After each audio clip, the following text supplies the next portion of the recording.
Is that Saul? I got it right!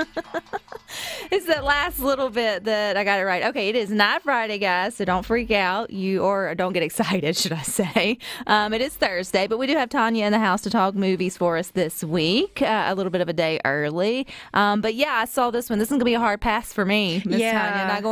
Not going to do that one. I know. I'm proud to say I have never seen a Saul movie. Me either. I've seen bits and pieces. If I am correct, that is one that hadn't even come to the TNTs, the TBSs very much or very often, because I don't think there's much you can show. Yeah. I think it's just all sort of inappropriate for cable TV still. So, yeah, for a reason. It's inappropriate for me, and I'm of age plus some, so I don't think I would want to accidentally be flipping TV channels at night and land on that one. Dear Jesus, no. But it is. Which one is it in the lineup? It's 10. Oh my gosh. Yeah. So I was looking up some information about it and just kind of refreshing my memory from the last one. And yeah, they had decided after maybe just a few of these they were done, but they just can't stop. It just keeps coming back and back.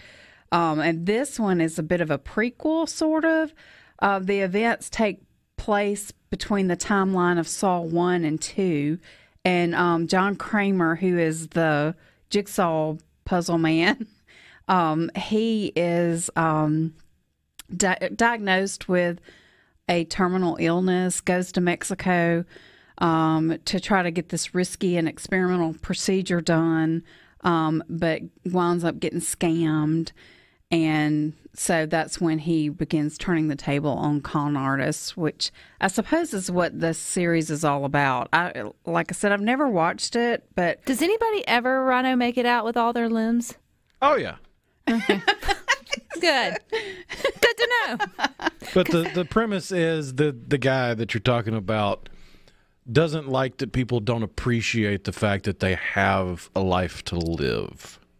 Ah, that makes sense. And so if you are then to choose... Yeah, if you survive, you're going to appreciate your life a lot more than you did before. So it's not necessarily people that are doing bad things like Some Dexter. of them are.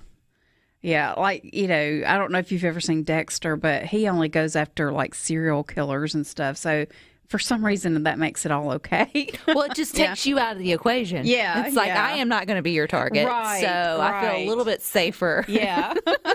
I don't think I am, or at least not today. Well, clearly that one's rated R. So if you're in the mood to be frightened this weekend, that's a good one for you. I guess let's go to the complete opposite. And that's if you want to go take your family to a movie. Paw Patrol, the Mighty movie, is out this weekend. PG, hour and a half. And it features the voices of Kristen Bell, James Marsden, McKenna Grace, and Tahari P. Henson. So great voice cast. But if you're a Paw Patrol fan, or if you have Paw Patrol fans in your house, I think you're going to like it. Oh, you can't not go. We're already planning a little play date with the little ones. So, yeah. It's going to be a good time. So definitely, that's about as far apart in a genre as you can get.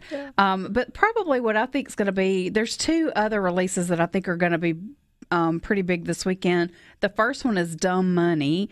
And we've talked a little bit about this one. This is based on the true story of the GameStop stock price increase that happened right in the middle of the pandemic, that kind of captured the nation. Everybody was really interested in, seeing what was going on. But it's kind of like a classic David and Goliath kind of story, where the little guy wins. It is rated R, so definitely not one you want to take the family to, but it might be a good date night. Or if you're just interested, you don't have to be a stock market guru or anything like that to enjoy this movie. But if you're like me and you heard about it but didn't quite really know what it was all about, this will be a good one. That's a quick turnaround in something that was prevalent in culture, and then to be a movie. And this is one of the first movies that has come out that is kind of, takes place during the pandemic. And they don't really talk about COVID or anything like that, but you see people wearing masks and, just the life that we led for a while there. And then the other one is The Creator. This one is PG-13, and it's about it's a sci-fi action movie. It takes place in the future where there's a war between humans and the forces of artificial intelligence. And so Joshua, a character played by John David Washington, who is Denzel's son, he is tasked with going to find the source of this AI. And when he finds it for destruction, when he finds it, it's actually a young child. And that's not a giveaway. You see that in the trailer. So, so a little bit of everything this weekend. If you're, whatever you're in the mood for, you're going to find it, I believe. And there's even a faith-based movie being released this weekend called The Blind. If you're a fan of the Duck Dynasty family, the Robertsons, this is kind of a story of Phil Robertson, the dad, and he and his wife, their early life, how he was making bad choices and almost lost his family, and just what got him through that to the other side, to the family that we all know from television, a very, very Christian-oriented family. And it is PG-13. Hour 48 minutes. So that's to me, that's the perfect length of a movie. Not too long, not too short. Yeah. And then there's The Kill Room. Now, this one sounds kind of gory, but it's actually a movie about kind of an underground art thievery ring going on. But what really stands out about this movie is the cast. You've got Uma Thurman in it and Samuel L. Jackson. So, we saw them together in Pulp Fiction, so it's kind of cool that they're back together again. It is rated R for drug use, language, violence. And then finally, there's one being released in theaters, and if you have Apple TV Plus, you can stream it at home this weekend, called Flora and Son. This one stars Joseph Gordon-Levitt as kind of a washed-up singer who comes into contact with this mother who is struggling. She's got a teenage son who is just always in trouble. And the police suggest to her, why don't you find him a hobby? Come up with something that can occupy his time. Maybe that'll help keep him out of trouble. And so she picks up a guitar for him. And so that's how he and this musician, start a relationship. And, it just shows, it's kind of a Is it mother-son. based on a true story? No. Not that I know of, but it's a really cool story of just like a mother and son and, that unique relationship.